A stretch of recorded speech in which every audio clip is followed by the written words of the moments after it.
Okay, so in '93, this whole incident with Waco comes up. Give me a little bit of historical. Some people may be watching way too young, have no idea what Waco is, but tell me, well, first of all, give me a little bit of historical background about Waco, what Waco was. There was a individual, Vernon Howell, who had a following or had wanted to get into another group of people. Um, it was it was like a church of I don't know what they would call it, but he got in very young and learned the Bible really well. I mean, the guy's very articulate, had charisma, the whole bit. And over time, he took over this group. It was like a non-denominational type of thing, and he just turned it. He started feeling the power, and the next thing he's taking wives, multiple wives. Anybody who comes in, he takes their livelihood, and now it belongs to his group. And over time, I guess what he started to see as a money stream was buying and selling like MREs and military equipment. And through all course of all that, buying guns and converting them, and very much trying to educate himself on what he could and couldn't do legally in terms of firearms. That there was Would, a misconception that he had that he could go ahead and convert firearms to fire fully automatic and not be illegal, which of course was his misconception. But all things considered, the man had a cult, and what he was doing with underage children, was illegal, very illegal. But that's not something that ATF enforces. That's a local issue. It wasn't until he was having some grenade holes delivered to him that one of these packages opened up at the mail station, whatever. So the sheriff gets a call. Sheriff calls ATF, my best friend, and so he's assigned to Austin. He starts going to Waco and starts identifying that, boy, these guys are getting a whole lot of stuff coming in, including all the stuff necessary to make grenades. And of course, none of it's registered, which needs to be registered. And so over time, he starts developing intel and seeing this is going to be a big case to jump out on. And around June '92, he called me up and you know asked me if I try to infiltrate the compound. Uh, I had a religious background and say, you know what, you'd probably be pretty good to have a conversation with the guy, and you guys will hit it off. So you'll be our guy on the inside. And I go, I can do that, but I'm going on vacation. When I come back, I'll give it a shot. Well, come January, I'm back, and by then, ATF's established a house across the street from the compound. And it was a massive compound, and I mean, nothing really around it but homes. Uh, and so it's right set in the middle of a community. And so, they just established several agents in there, staying there overnight for weeks on end. And of course, automatically, Vernon Howell, David Koresh, started seeing, something that just didn't seem to fit right. So he's probing, sending people over, asking questions. And a friend of mine, Robert Rodriguez, finally got an invitation to go in and attend a Bible study. And it was through the course of that he was able to give us information about how many people were inside, what they're doing. Um, he would probably shoot with them, but it wasn't one of these all out, bring out all your automatic weapons and type of stuff.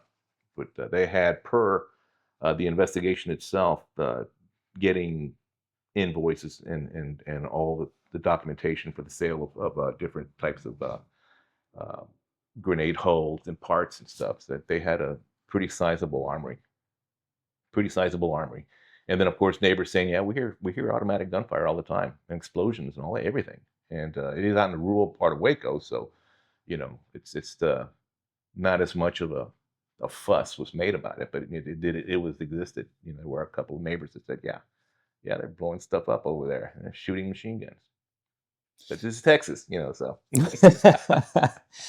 So who makes the decision?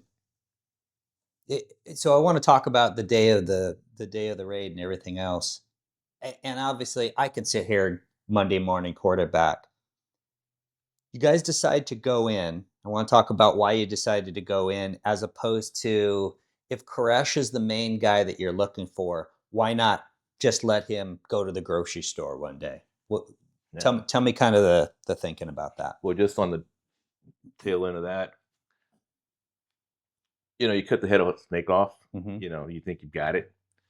He had followers, what they call it, mighty men, and then he had his lieutenants. Hmm. And just taking him out wouldn't necessarily have remedied the whole thing, Okay. because there were still like guys, Steve Schneider, number one. I mean, these were like just all in. They were all in against the government, you know, and so it wouldn't, we could have taken him out. Hmm. What I mean by out, we could have, just removed him from that scenario. Yeah. But we would have still had to gone in there and recover everything. Did you get any sense of why why did they want grenades? Why did they were they planning on taking over the government? What was their idea? No, for him, because of all the stuff that he was doing, Hmm. and he knew he was doing some illegal stuff. We're not talking about the weapons. Hmm. We're talking about the child abuse, Hmm. all that was going on.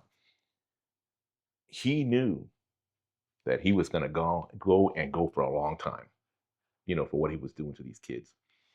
And he wanted to protect himself. So he built an army and said, this is going to be my protection. This is what's going to happen. Mm. And he told them basically that, hey, in whatever language he wanted to basically communicate to him, it's like, hey, I'm the son of God, whatever. I'm allowed to have all this that I have. And so they don't understand. So they're going to come and try to take our children away from us. These are God's children. And so he sold it, basically saying, we need to protect the children, right? Yeah. When basically was saying, hey, we need to protect me. And, so that's where, my understanding is, based on everything that I read, was that, and again, I'm receiving reports from my good buddy who's receiving intel through faxes from a former leader in that cult who wised up, got out, and went home to Australia. So he's sending information, and bit by bit, I'm getting stuff because I was for the SRT. I was their intelligence officer, so I'm basically, whatever we go into a situation, I'm the guy who's supposed to have any, knowledge about what we're looking at. And so I was getting him to feed me stuff, photographs, whatever he could. And I'm reading this stuff and thinking, you know, this is going to be a good one. But, you know, um, with Vernon Howell, it was going to be the spin that he had with his followers was that we need to protect the children. They're going to take our children away from us. Hmm. And so they were all in. And like I said, he had a couple of lieutenants, and one was a Harvard graduate, a lawyer. And these weren't just, everyday, people. I mean, there were some really talented, intelligent people in there. And then you had, the sheep, right? Lots of women and children, and that was the biggest thing that I had a problem with. Like, afterwards, of course, saying there's a lot of innocent people in there. There are a lot of, criminals in there. He had what he had, had his own little paramilitary unit called the Mighty Men, right? And these guys were their enforcers, his enforcers. Like, say if somebody, kind of went astray, then he had his people basically do what they would have to do. I mean, he was spanking people, adults. He would spank them. But, he had these guys there in the wings to jump on anything that he needed them to jump on. When there was early on, you had two factions going, and he had his, and then the other one, which he wanted to overtake, was there as well. So, but this other one was at that compound. It was still being developed, and he was in Palestine, Texas. Well, he took his mighty men, what was it, mighty men, what his group of people at the time, and he assaulted that compound. And the sheriff's deputies came in, arrested like 8 of them, took their weapons away from them. But these people had full camouflage, and they were basically there to take out the leader of the Mm. cult that he eventually took over. So they had that in the back of their mind the whole time. You know, it's power, Yeah. and it's his power and his power alone. Mm. And but still, he had the followers who were closest to him, these mighty men who were going to be a problem either way. Yeah. Tell me about the planning that went into that. I was a newer agent. I say newer agent, about 7 years on. But we had people who had been experienced with large operations. One was a former special forces individual, and he had done something in Arkansas um, similar to it. And it was a big surround type of thing, call them out type of thing.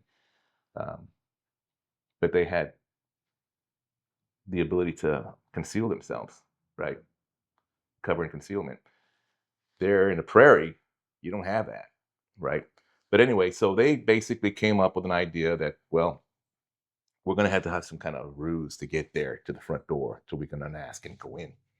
And one of the senior agents who was part of the planning said, well, I just saw where the county used a cattle trailer to run on a meth lab that was out in the middle of nowhere. And we just rolled up, jumped out, and boom, there we were. And so they went ahead and adopted that idea.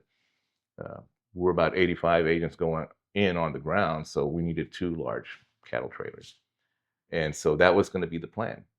We were just going to drive right up, jump out, and then serve a warrant the same way we do serve warrants every day, you know, only to a much, much larger scale. Problem was, there was no backup plan. There was no way to like say we call it off. You can't just keep driving, because you're actually in the driveway, and you can't turn these things around. You could drive right through, but there was nowhere to go. So, of course, I wasn't part of the planning, but at the same time, it was one of these things where, well, you know, you just got to do it. Mm. You just got to do it. And so, we did. But tell me about, you mentioned that it was kind of an eerie situation. Maybe you'd never done this before. You guys actually, somebody must have realized either A, we have to be prepared, or B, something, we have to be expected for the worst here. Yeah. Because you had your blood type on your neck, or what? How did that work? Yeah. Of course, we brought 3 SRTs in for this: Houston, Dallas, and New Orleans. And so it was a very big operation. So we have our medics, everybody's, trained, or not everybody, but several particularly agents with medical backgrounds. And they went ahead and said, well, you know what? Let's go ahead and do everything we can in case somebody does get shot. We know what we're doing in terms of giving them blood. So they wanted to, well, they were going around and putting everybody's blood type on their neck. And I refused it. That's just bad juju. Yeah, it's like, I don't want that. It's on my vest. My religion and my blood type are on my vest. Well, what if you get separated from your vest? And I go, well, I'm just gonna have to risk it, but don't put that shit on my neck. That's just eerie to me. Uh, but anyway, we were prepared for that. And like I think I did say that when we were there, kind of just lounging around, slowly putting our stuff on because it's staging. Right? We're in a gym, Mhm. and then the ASAC, assistant special agent in charge, who's also an assistant team leader for this operation, he comes rushing in, and he goes, "Robert just called us and said that they know we're coming." Right? He was at Bible study, and you know, uh, the way it happened was that the mailman was part of the Branch Davidians, and he ran into the media looking for the location. So he came right back straight to the compound, interrupted Koresh during the prayer meeting, and said, "Hey," right? And so things changed with him. His whole mood changed, and said, "Hey, ATF, the National Guard are coming, right? They're not going to take me," in so many words. So Robert's right there.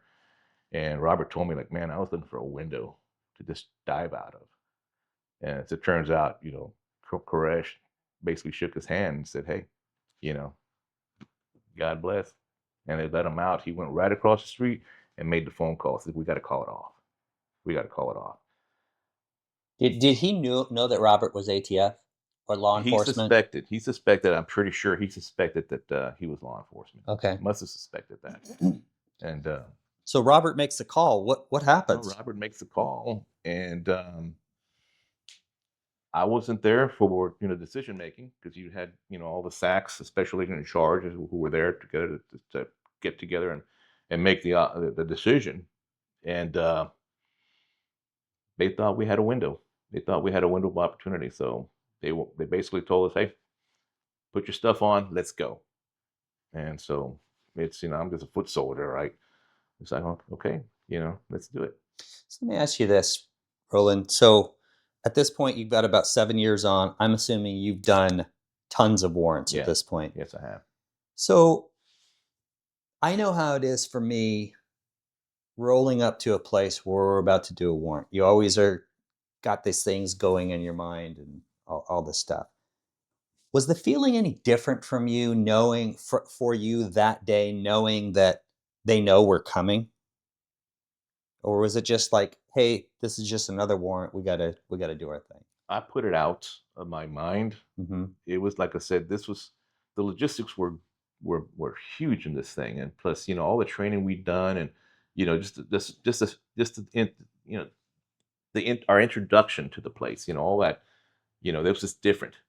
And so the fact that they knew we were coming didn't really play as much. Didn't really play as much going in because it was kind of like I won't say excited, but anxious, I guess maybe, Hmm. and not in a good way, right? But it was just one of these things like, okay, let's go, let's do it, right? Yeah. And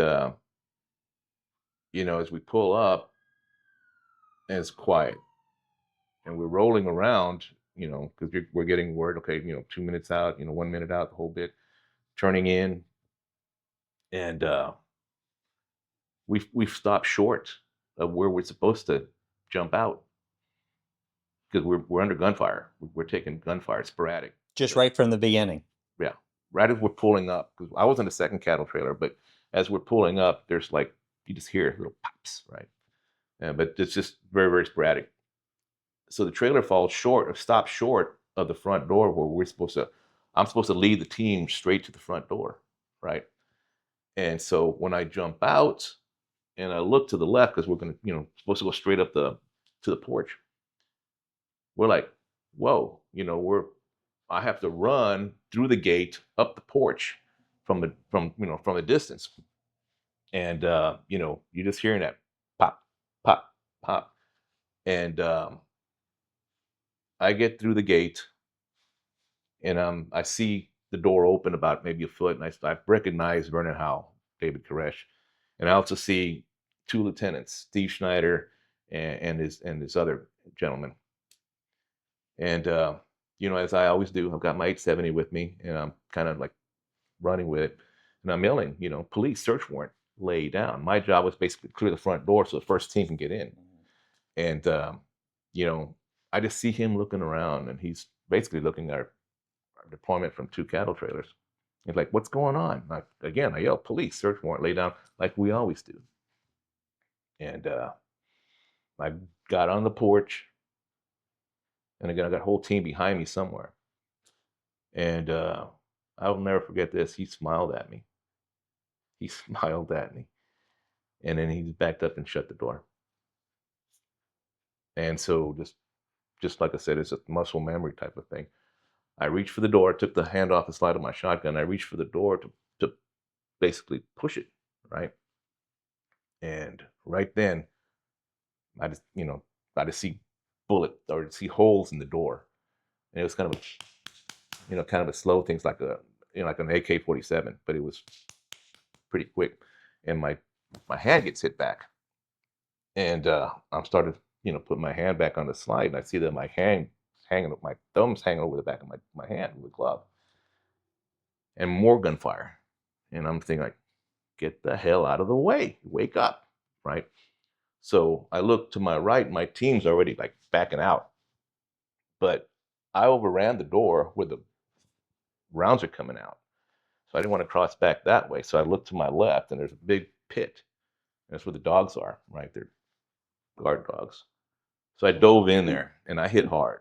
I mean, I hit hard. I switched channels on my radio, so I didn't really pay attention to it. But I hit, and then you could just hear him yelling at the front door, from the front door. Say, "Get that son of a bitch away from the front door! Get him away from there!" So it's just, more gunfire. And so I roll under that first window, and I'm trying to orient myself, and I look up over the porch, and I see, my team backing out, and so I'm getting ready to crawl back over the porch, and they said, put your head down, 308, right? Evidently, somebody was coming out with, hanging out a window with 308, trying to hit me, and so I just made myself as small as I could, and for first few minutes, I'm thinking like, this is it, I'm gonna get it, and I'm trying to think of where I'm gonna get it, things that go through your mind.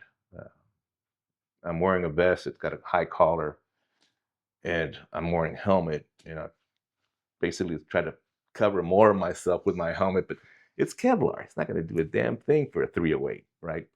But I'm not thinking that. I'm just thinking, okay, where am I going to get it next? Is it going to be quick, or is it going to hurt, right? So I think like that for a few minutes, and I've never ever, faced my own mortality, but that was it. I'm thinking, you know,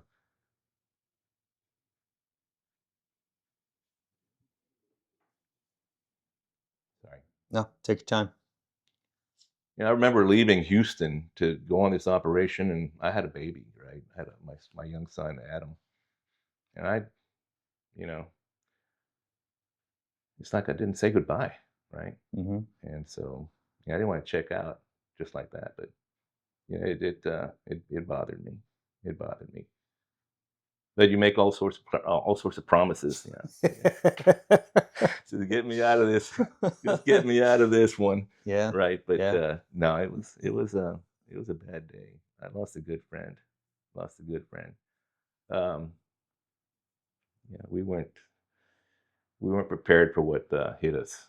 They had the high ground. They had the proper equipment. They just rained fire on us, and we just didn't have the ability the first few minutes to put a fight up. And so finally, you know, we had forward observers across the street, but we had no forward observers on the east side. So New Orleans got hit pretty bad. These are the guys who were climbing up the ladders. Yeah. Yeah. Yeah. They didn't have any cover, and so that's why they lost most people that they did. Two on the roof and then one on the ground. But yeah, I mean, it was a bad day. How do you end up getting out of there, though? Well, that lasted well close to 2 hours, if not more. And so I'm right there, pressed up against the house underneath the window. So I'm listening to all this stuff that's going on inside, and I'm trying my best to remember everything. After the initial shock of getting killed was over, thinking I think I'm going to survive this, right? Mm-hmm. So I'm just listening to all the stuff that's going on, and we have our guys, and they're on the phone. I heard the 911 call that they made, and we got agents shooting at us, and we got women and children in here, and all that kind of stuff. And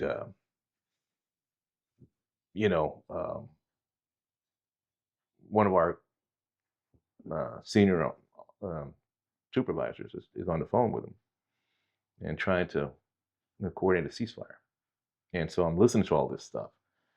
And so we have one ceasefire that they put together, but people are afraid to move.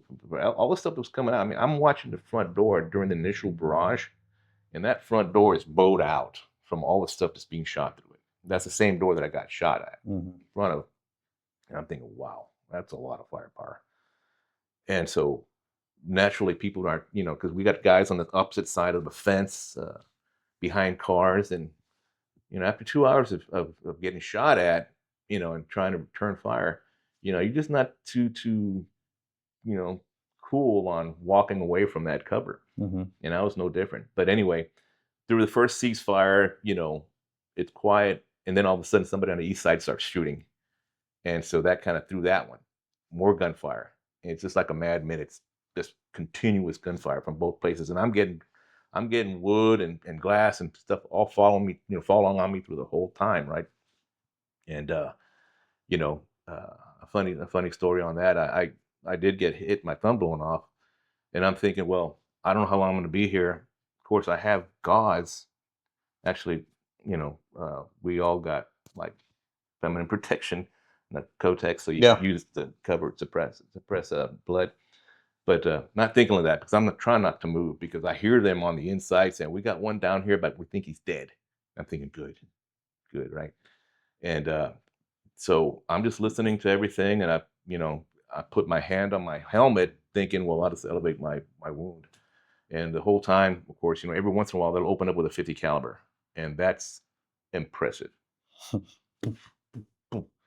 And so I'm right there and start watching the blood just drip from my brim of my helmet.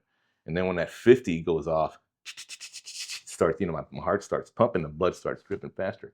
But you know, throughout the course of all that, a second ceasefire. And this is one that, we actually started people started getting up and walking away. So I'm not I'm not gonna stand up for that window. No way. So I'm looking down and I see agents start walking away. And I'm inside, like a chicken wire fence. And one of the supervisors, Robert, uh, out of San Antonio, he sees me. He goes, "Whoa, whoa, wait. We got one over there, Roland, right?" And I'm probably about 30 feet from him. And says, "Come on." And I'm like, "Are you sure?" Because I got a shotgun. I'm not going to leave it here. So I stand up. I'm in front of this window. I got my shotgun in my hand. And I start walking away. So I'm trying to climb over this fence, right? And it's about 3 feet high. And I'm not all that tall. But I'm wearing baggy BDUs, and I slide over the top, and my pants get hung up on the wire, and I'm teeter tottering on this damn thing, and I'm with a shotgun in my hand, and I'm thinking, oh god. So, guy out of the Dallas division, Steve Steele, big guy, came over right down the walkway, grabbed me, and yanked me off it. I said, thank God, thank God. God rest his soul. He passed away some years ago. But it was just we finally started making our way back. As I'm walking out, I see my buddy Keith Constantino in the back of a white SUV, which was a media truck. And I walk up to him, and I put my hand on his knee, and he just screams, and I didn't know what to think. I find out later that he fell off the roof. He was inside the arms room, and he was one of the last ones out of the room. But he, as trying to dive out the window, all the windows were covered with like a black screen, nailed. So he jumped out thinking, that he was going to clear the window, and they had some smoke bombs or some smoke, going off inside, so he couldn't see. It was real foggy for him. He hits the window jam frame, and disorients him. So he falls out and he rolls off the roof, and he broke his hip Mm. and messed up his knees. So that's the pain that was coming from there. And so you just see all this stuff. We're walking out W Ranch Road, and there's a truck, and a good buddy of mine, Rory Heish, is trying to give first aid to an agent, but the agent's dead. But he thinks he feels a pulse, and I'm watching. Their heads are on the tailgate, and he's pumping them. Well, he's pumping them. The agent's getting ready to lose his helmet, and I'm walking next to a buddy of mine, Gary Orchowski, and right as the helmet's falling off the agent's head, Gary grabs it, right, the helmet, and he looks in it, and it's the agent's brains, right? And he goes, "Oh God!" He just does that, and it's starts pouring out of the helmet. And I'm thinking, well, just drop it. He goes, "I can't." So we'll give it back to him, right? So Gary puts it back on the tailgate, and I'm just watching, and I don't recognize my friend there, and I think that was my friend, but white faced, both of them white faced, no blood in their head at all. So, but it was a long walk back to the main road where the helicopters were, and it was just an eerie scene, and just walking away from something like that because we didn't finish the job. Yeah, so a couple questions for you, Roland. So first of all, I know when that happened for me within DEA, we went from, I don't want to say loosey goosey, not planning and everything else, but it went from here's our plan to, oh my gosh, here's our plan. We Right. really had to do stuff. Yeah. What was the fallout from ATF for that? We stood down for close to a year. They didn't want us running warrants at all, right? And then, of course, we developed a plan after that, whereby if any agent feels like, hey, this ain't right, raise your hand, Mm. and it stops pretty much. But from that, the planning came where anytime we are on an operation, you know, there's a standard format now. You fill it out. It's got to go to second level for review through a tactical guy, number one, and then a supervisor. And they say, okay, they'll sign off on it, and then we can go. But it's got to have all those elements proven. And I'm sure that they had done all their due diligence in preparing for this raid, who was who and what was what. But you know, just on our everyday type stuff, it changed the way we did business. But we were down basically. We had to stand down for a long time. How about for you personally? Did it take, was there any time to not necessarily reflect, but did it take a while to get over that? How did you deal with that personally? No, I was ready to get back to work after I had my surgery and they pinned my thumb back in, and and I was ready to go. I was released to go back to work. And I was just ready to go back to work. I just tried to put it behind me. Mm. It I couldn't let something like that just change the way I felt about my job.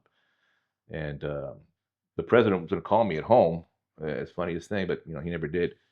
Um, but the SAC did call, and he goes, "I hope that's not going to change how you feel about working or about ATF, whatever." Mhm. I said, "No, it's just it was part of the job. I'm not going to blame anybody for what happened. It's just unfortunate. Yeah. People died."